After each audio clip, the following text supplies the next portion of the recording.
Hello students, welcome back to my YouTube channel only political science. आज के इस video में हम भारतीय प्रधानमंत्री की शक्ति एवं कार्यों को पढ़ेंगे और उससे रिलेटेड जितने भी आर्टिकल्स हैं उसको भी हम पढ़ेंगे।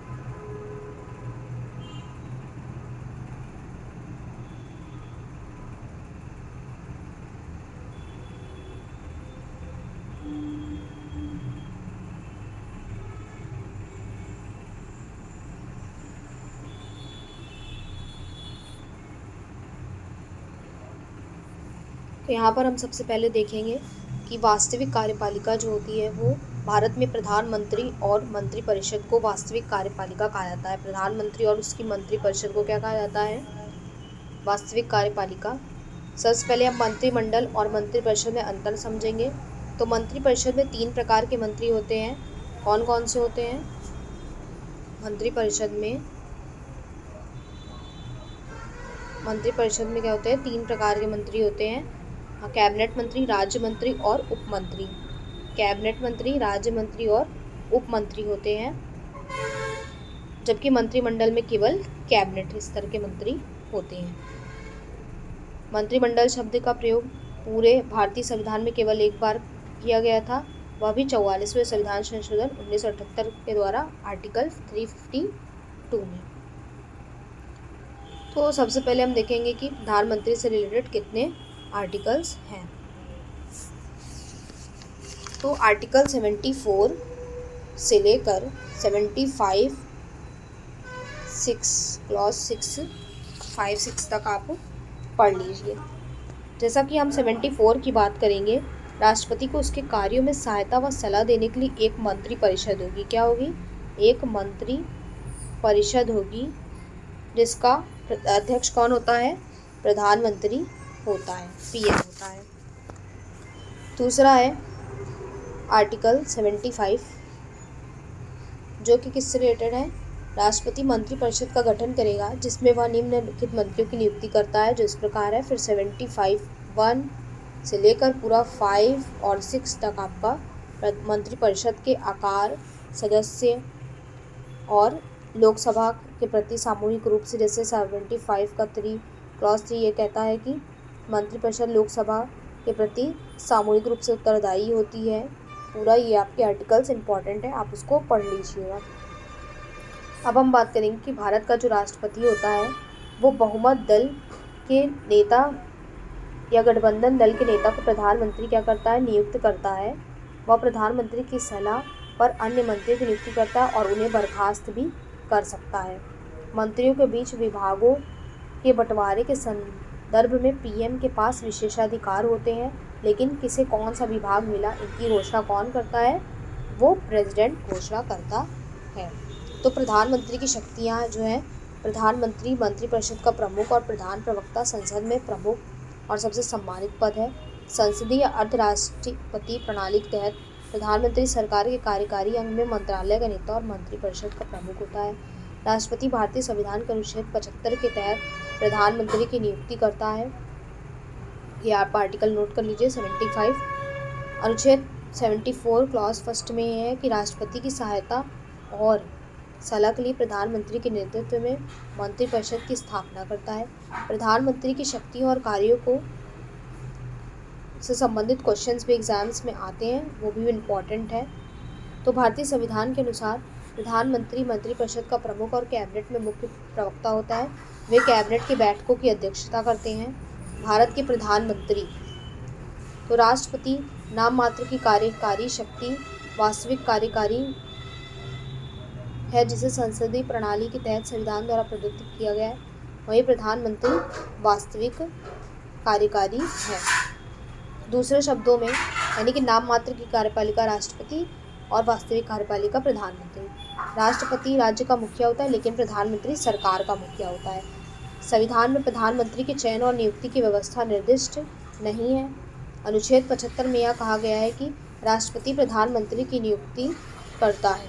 राष्ट्रपति क्या करता है? प्रधानमंत्री की नियुक्ति करता है।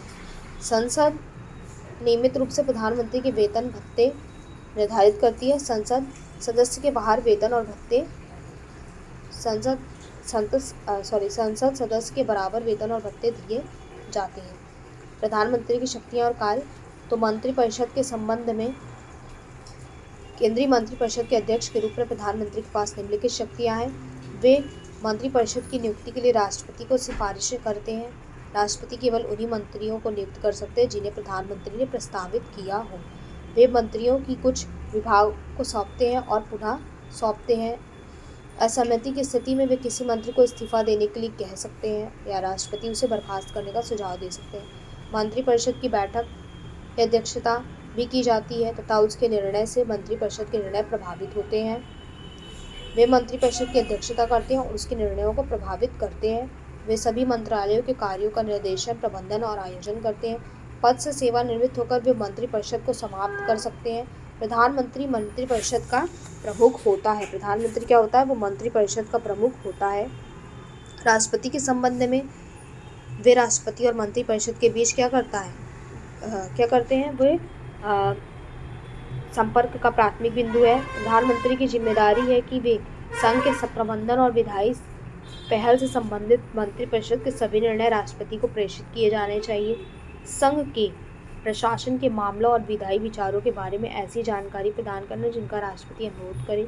यदि राष्ट्रपति ऐसा निर्देश कर दे तो मंत्रिपरिषद के समक्ष कोई भी विषय प्रस्तुत करे जिस पर मंत्री निर्णय लिया हो किंतु मंत्रिपरिषद द्वारा समीक्षा नहीं की गई है। वे भारत के महान्यायवादी, यूपीएससी के अध्यक्ष और सदस्यों, भारत के नियंत्रक एवं महालेखा परीक्षक सीएजी, चुनाव आयुक्त, वित्त आयोग के अध्यक्ष और सदस्यों आदि जैसे प्रमुख नियुक्ति के संबंध में राष्ट्रपति को क्या देते हैं? सलाह देते हैं। संसद के संबंध में तो संसद यानी कि पार्लियामेंट के संबंध में प्रधानमंत्री निचले सदन यानी लोकसभा का नेता होता है। परिणाम स्वरूप उनके पास निम्नलिखित योग्यताएं हैं। वह संसदीय सत्र बुलाने और स्थगित करने के संबंध में राष्ट्रपति को क्या देते हैं? परामर्श देते हैं। वह किसी भी समय राष्ट्रपति से लोकसभा को भंग करने की सिफारिश कर सकते हैं। वह सदन में सरकार की पहलों की घोषणा करते हैं। अन्य शक्तियाँ और कार्य वे नीति आयोग जो योजना आयोग का स्थान लेता है। 2015 में 1 जनवरी 2015 में नीति आयोग का गठन हुआ। तो नीति आयोग राष्ट्रीय एकता परिषद, अंतर्राज्यीय परिषद, राष्ट्रीय जल संसाधन परिषद और कई अन्य संगठनों के प्रमुख हैं। विदेश नीति पर उनका व्यापक प्रभाव है। वह केंद्र सरकार के प्रमुख प्रवक्ता होते हैं। वह संकट के समय वह राजनीतिक संकट प्रबंधक होते हैं। राष्ट्र के नेता के रूप में वह विभिन्न राज्यों में विभिन्न समूहों के लोगों से मिलते हैं और अन्य बातों के अलावा उनके मुद्दों पर ज्ञापन करते हैं। वह सत्तारूढ़ पार्टी का मुख्य चेहरा और नेता, सशस्त्र बलों का राजनीतिक प्रमुख है। प्रधानमंत्री की शक्ति पर प्रतिबंध, अविश्वास प्रस्ताव यानी कि कुछ माध्यमों से प्रधानमंत्री की शक्ति पर प्रतिबंध लगते हैं। तो वो अविश्वास प्रस्ताव संसदीय प्रणाली के तहत अगर प्रधानमंत्री की संसद सदस्यों की संतुष्टि के अनुसार काम नहीं कर रहा है और वह अपनी महत्वाकांक्षाओं को पूरा नहीं कर रहा है जिसके लिए उसे नियुक्त किया गया था, तो वह उस पर अविश्वास प्रस्ताव रखते हैं। ऐसी परिस्थिति में प्रधानमंत्री को इस्तीफा देना चाहिए। सत्ता से बाहर किए जाने का डर उसकी क्षमताओं को सीमित कर देता है। पार्टी लाइन पर चलना, राष्ट्राध्यक्ष की सलाह, जनमत, तो ये कुछ तरीके हैं। प्रधानमंत्री द्वारा अगर सत्ता का दुरुपयोग होता है तो भी कुछ कारण हैं। ये दिए हुए हैं। शाह समिति की रिपोर्ट 1970 में भारत सरकार ने भारतीय आपातकाल 1975 से 77 के दौरान की गई सभी जातियों की जांच के लिए एक जांच आयोग गठन किया। अपने मंत्री मंडल के सहयोगियों से परामर्श किए बिना इंदिरा गांधी पर आपातकाल घोषित करने का दायित्व नहीं था। उन्होंने बिना किसी योग्यता के किया।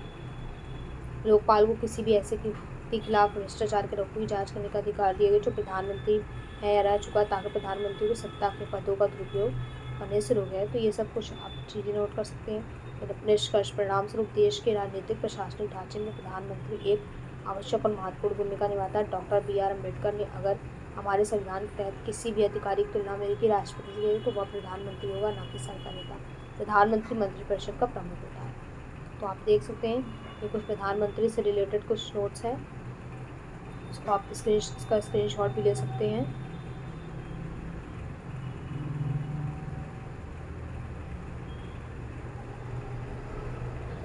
ये शक्तियाँ और कार्य का जो क्वेश्चन है काफ़ी इम्पोर्टेंट है। एग्जाम में पूछता है कि भारतीय प्रधानमंत्री की शक्ति एवं कार्यों को बताइए। तो ये क्वेश्चन भी आप लिख सकते हो कि शक्तियाँ और कार्य क्या है। और आर्टिकल आप लोग जरूर याद कर लीजिएगा 75। काफ़ी इम्पोर्टेंट है। 78 भी काफ़ी इम्पोर्टेंट है और 75 के जो क्लॉज हैं वो भी इम्पोर्टेंट है। Thank you for watching my channel only political science. Do like share and subscribe for more videos only political science by Vaishnavi Johri.